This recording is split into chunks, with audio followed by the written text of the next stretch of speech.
What's up, guys? Welcome back to another daily Bible reading snapshot. Today we are reading Joshua chapter 7 and 8, and we're also continuing Luke chapter 2.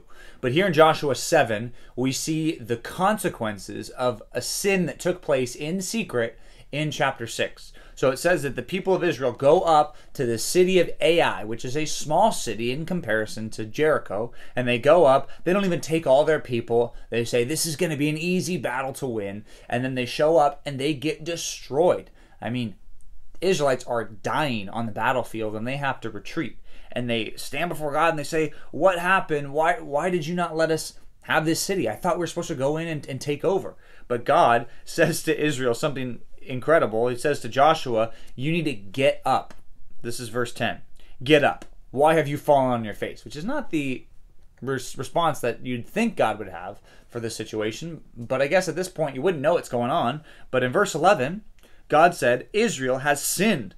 They have transgressed my covenant that I have kept with them, and they have taken some of the devoted things. They have stolen and lied and put them among their own belongings. Which is interesting that this makes God so frustrated. That God said, all the things that are in Jericho, I want you to devote those things to destruction. It's almost like a sacrifice.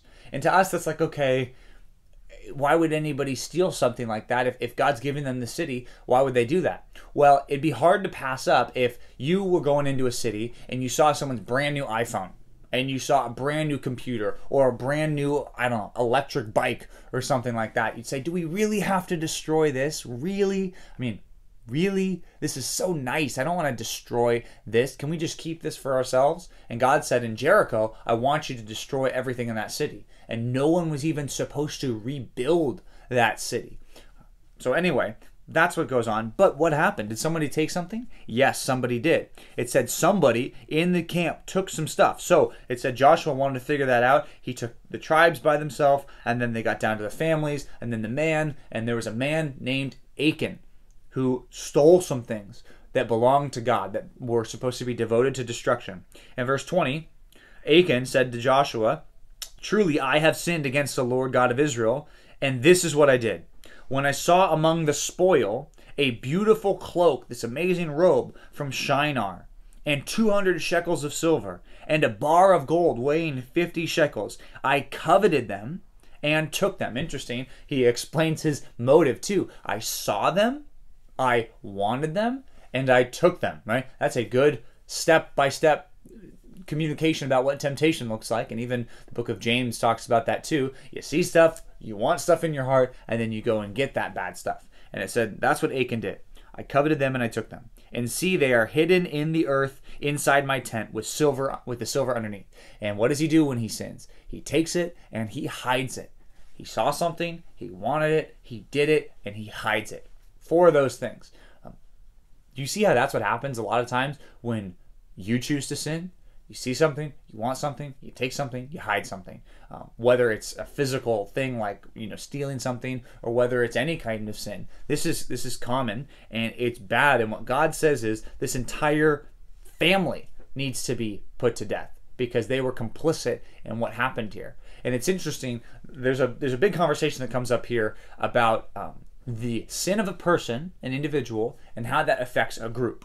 And you might say it's not fair that the family of Achan suffers for the sin of Achan. But here's the problem. God punished the nation of Israel. I mean, think bigger circle, right? The circle of the family of Achan suffered because of the sin of Achan. But also, the whole nation of Israel suffered for the sin of Achan. So God does sometimes, and this is not in a salvation way, he punishes us all for our sin. The Bible's very clear about that. But in the consequences of sin, we oftentimes feel the effects of sin that other people did. Right? The sin of other people sometimes does affect other people, and it does have consequences. And that's the big lesson from Joshua 7. Sin has consequences. And then in chapter 8, after they've repented of the sin, after they have rid the camp really of Achan and his sin, so they took 30,000 men, which is a little bit better than the 3,000 men who went before. They went up to the city of Ai. And not all of them went at once. What happened was there's this one group that goes up to Ai, has this little fight, pretends like they're losing, runs away, And what that means is all the people are drawn out of the city and they go chase those other Israelites down. What they don't know is there's this big group of Israelites that are going to come take over the city, and it says they burn the city with fire. This is one of the few cities, just like Jericho, that was completely destroyed. So God allows this to happen, and really God allows the people to lose because of their sin, and there's a big lesson there. Take sin seriously, whether it's your sin or even the sin of your group. The sin of an individual does affect the group. Not in a complete sense, right? I think that God is going to judge each person for their own sin, but just know there's consequences within a group for the sins of individuals in that group. So that's a huge lesson we can take away. But let's turn back to Luke chapter 2. Luke 2 now, Jesus is in the temple being presented. He's about 8 days old here. He's being presented to God, and there's an offering that's given, which is an offering prescribed in the Old Testament about the firstborn. Because remember, Jesus is a firstborn son. The firstborn that opens the womb was supposed to be given to God. They were supposed to be the priests. But then what happened? Remember, the Levites stood up for God, and God said, okay, the Levites are now going to be my priests, but everyone who's a firstborn, their parents need to give an offering of redemption to like buy them back, because the firstborn belongs to me. So anyway, we kind of talked about that before in the book of Leviticus, but we see that played out here. But there's two people that meet Jesus, two people in the temple. One of them is named Simeon, and the other is named Anna. And both of them are godly people, and God has something to say through them. Both of them have individual things to say. I think they're very interesting. You should read those and check those out. One of them is super interesting. Simeon turns to Mary and says, "Behold, this child is appointed for the fall and rising of many in Israel." And it also says, "A sword will pierce your heart because of him." I think that's probably a reference to the death of Jesus. Probably felt like a sword was piercing Mary's heart when Jesus was betrayed and crucified. But another important thing he says before that in verse 32 is that this Jesus will be a light for revelation to the Gentiles. So God is going to use this person, this son of yours, to share truth of God, the revelation, to the Gentiles. Not just the Jews, but also to the Gentiles. And that's what Jesus does. And then we see Jesus go back to Nazareth. He is submissive to his parents, which is amazing if you think about it. The God-man, remember from yesterday, he's the God-man. He's incarnate. The God-man is submissive to his parents. It's a little application there. If Jesus listened to his parents, you should listen to your parents, because Jesus knew more than his parents. You happen to not know more than your parents. Sorry about that, junior hires, but you don't know more than your parents. Your parents know more than you.